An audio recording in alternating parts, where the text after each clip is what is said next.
Yo, what's going on, homies? It's your boy Stumped back for another OPTC video, and in today's video, we're doing a showcase on the new SugoFest exclusive Vegapunk, Dr. Vegapunk that is, and taking him into some other areas of the game that isn't going to be the Kizuna that is upcoming. Now, obviously, Vegapunk is a Kizuna legend, just like Atlas was a treasure map legend. He's going to shine the most in the upcoming Kizuna, but what about the rest of the game? What about where is this guy going to see prowess and power moving forward in stuff like PKA, moving forward in stuff like Super Boss, 10-star, other 10-star Kizunas, regular 13-star events, and all that other fun stuff that the game has to offer? Well, in today's video, we're going to take him into Revolutionary Army 2 and then into PKA level 150 and sort of see how he rocks, see how he rolls, and see what the benefits of this particular character are. So starting off with Revolutionary Army 2, perfect place to showcase this unit, because in his captain ability, he has the ability to remove bind and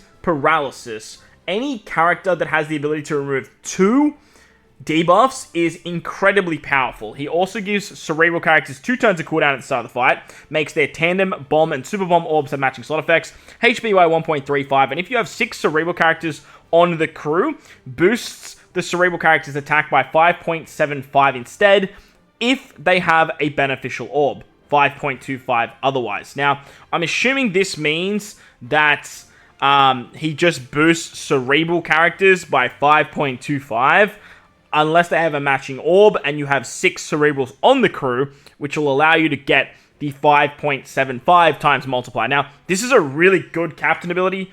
5.75 is incredibly powerful. However, you do need to have a matching orb, and you do need 6 cerebral characters on the crew. So, fortunately, that's the way it is. 2 turns of cooldown at the start of the quest is awesome. Tandem orbs matching is great. However, no recovery orbs. Bomb and super bomb is a bit weird. However, if we see more bomb, super bomb content, or maybe there's a character that gives us bomb slots, I don't know what they're really doing with this whole bomb shenaniganry, but that ability is actually quite nice. And then obviously reducing the ability to remove, having the ability to remove 10 turns of paralysis and bind is exceptionally powerful. And just showcasing right here why this is so good. If you go into any content that has paralysis and bind, you literally don't need to worry about it with Vegapunk. The downside to this is we already have a lot of int characters and a lot of cerebral characters that have the ability to get around bind and paralysis in their captain ability. We have obviously V1 Yamato, we have Uta who can remove paralysis, there is, I believe, Reiju, does Reiju, or maybe Reiju Special removes paralysis, I can't exactly remember, but I'm pretty sure Reiju removes paralysis in her captain ability as well. So now we're just getting another character that has just more utility that we kind of already have. But as a sailor, if you do want to use this guy as a sailor, and I do think that he probably will be seen with sailor use, is he removes 20 turns of special bind on himself, and then makes cerebral characters tandem bomb, super bomb almost has matching slot effects. So you can still get that tandem bomb and super bomb as a sailor. Overall, it's just strong captain. It's just I strong captain, I hit hard, I have utility, let's get through a quest very, very quickly and very, very efficiently, which is great. 2 turns of cooldown for the stuff where you're not getting cooldowns in is exceptional. Having that ability to remove paralysis and blind means you can bring other characters on the team, just like we're doing here with York. York's not really providing us anything. I just wanted to put all of the Vegapunks on a team and just sort of bring them and sort of showcase how they go there. But as a sailor, you can get that matching orb potential as well. Now, Vegapunk's special is what makes him so unique, and probably is what's going to be shown and where he's going to be used most throughout the game, because he has 2 very unique abilities that no other character actually has. But then he has like a very weird ability. It's kind of weird. But all in all, he does actually a lot for the team, because he's also a super type. But he reduces special bind by 10 turns, and then changes his own orb, including block, into tandem, and prevents it from being changed unless the character hits a perfect. Now, this is already really good. Giving himself a tandem orb is great, because he's a super tandem character.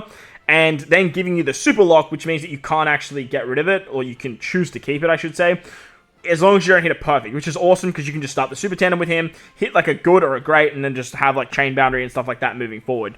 Going through block orbs is great too, but the special bind to me, it's kind of a weird one, right? He doesn't remove special bind as a captain, and they really kind of want you to use this guy as a captain, but as a sailor, he's going to be great, because you can just remove the 10 turns of special bind, but then you lose, obviously, the paralysis and bind removal, so kind of differentiates where you want to bring this particular character. When you use his special, though, he also allows you to select 2 of the following buffs. He can boost Cerebral's attack by 2.75, their Orb boost by 2.75, their color affinity by 2.5, their base attack by 1500, or you can boost the chain multiplier by 1.8, or you can boost damage dealt to delayed defense down poison, progressive poison, or venom enemies by 2.5 times. Now that conditional boost is all clumped into one. So say you already have a defense down conditional, you won't be able to select Vegapunk's conditional boost himself, which is fair enough. Not only can you select 2 buffs, but the launched effects will not trigger the enemy's interrupt and will have the ability to be increased twice. Now normally a buff can only be increased once, which is still quite powerful, but now if you select any of the buffs you see on screen, you can actually increase them twice. Now there is 2 characters that are on this particular team that have the ability to do that. As you can see, you have the plus ability right there, and that way you can get the double plus. But Vegapunk's super type will actually increase attack and orb boost by 0.25 anyway. Now as you can see there, we increased it by 0.25, and the orb buff still has the extra plus sitting there waiting to be increased once again. So you can then further increase this orb buff, making it even stronger by adding 0.25 and then adding another 0.5 on top of that. Moving over to some PKA now, we can sort of showcase him with the hybrid situation, utilizing again the Vegapunk units as well as the new characters that have come out as well, being Dofi Sugar and Mori Perona. So like I said, Cerebral's been getting a lot of support lately. And Vegapunk's just sort of like another character that can get thrown into this sort of Cerebral int makeup. But he's going to see the most play, obviously, alongside the other Vegapunk units. And having Atlas, having Lilith, like having the rare recruits of York and Pythagoras, and I can't remember the little dude's name. Let me know in the comment section below, because I know you guys remember. And then also with Shaka, we're going to be able to do some really, really interesting things if you kind of put all of those Vegapunk characters together. And the synergy is going to be really, really nice. But I still think that saving this character now, or releasing this character now and not saving the character for Anniversary, does mean that we're going to lack a lot of damage and potential of what this character could do. All in all, though, the character is incredibly strong because having that ability that you guys saw in the previous clip, where we can increase those buffs twice, is exceptional when you partner him up with Atlas and Lilith. Both Atlas and Lilith have the ability to increase the attack and the orb buff by 0.5, and then they can overwrite the attack boost and orb boost, and then they apply the attack and orb boost themselves. So you can do some really fun stuff, literally just with Vegapunk, applying the double plus to the attack and the orb buff, and then utilizing his super type to increase it, and then utilizing the specials of both Atlas and Lilith. Or you could use like Lilith as a friend captain, utilize her super type, or super class I should say, and then that way you can get access to the orb buff, use Vegapunk to give yourself an attack boost and a, I don't know, color affinity or chain boost. And then you can sort of overwrite them that way.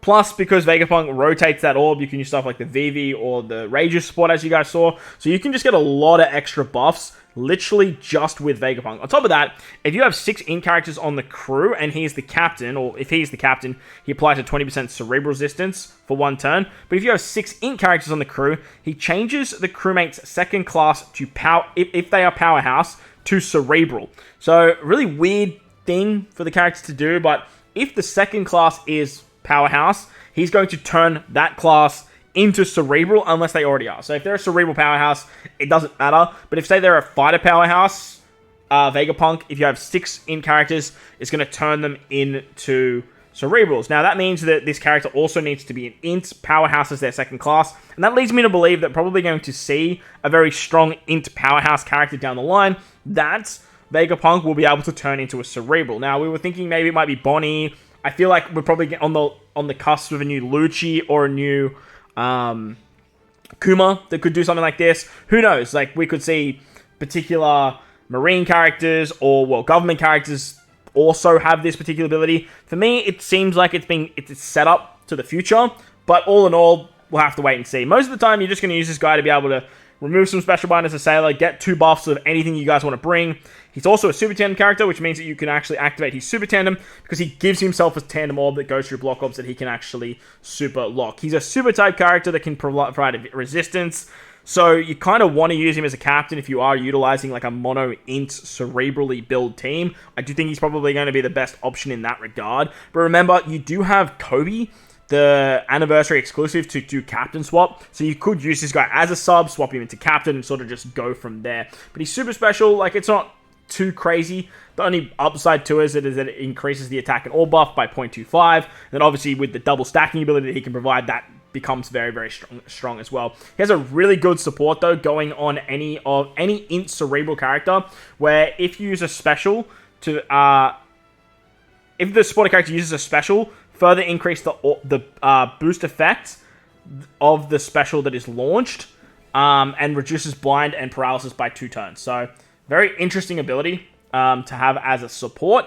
But the character is also a super tandem, which works exceptionally well with the Vegapunk units. As long as you have 2 of the following, even at level 1 to level 5, it's only 2 of the following. Any of the Vegapunk units, Bonnie, Kuma, and then any of the Straw Hats. So you have a lot of characters that you can use this with. It goes up to a 2 times attack boost to cerebral characters. Starts at 1.25, and then after level 4, you get this addition of boost the base attack by 500 of the user of the last tap. So just like that last tap buff that we've seen, you can actually get a nice buff there. I feel like it's probably going to work the best for Atlas, talking about the cerebral team. But hey, you could probably do some fun stuff with this character alongside Gear 5 6+, because Gear 5 is actually a free spirit, and then so is this guy. So you could do some funky like free spirit kind of stuff with the 2 of them too. So it'd be very interesting to see what we can sort of coop up there with the rush ability. Overall, I think Vegapunk is an incredibly unique character. I don't think he's going to be one that most players are going to need,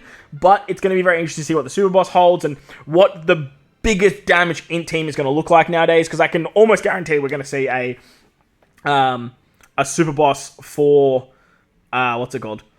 I can pretty much guarantee that we're going to see a Super Boss for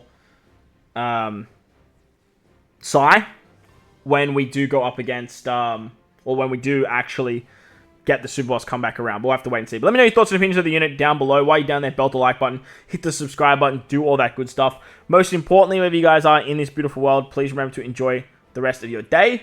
As always, homies, thank you all for watching, and I will catch you all in the next one.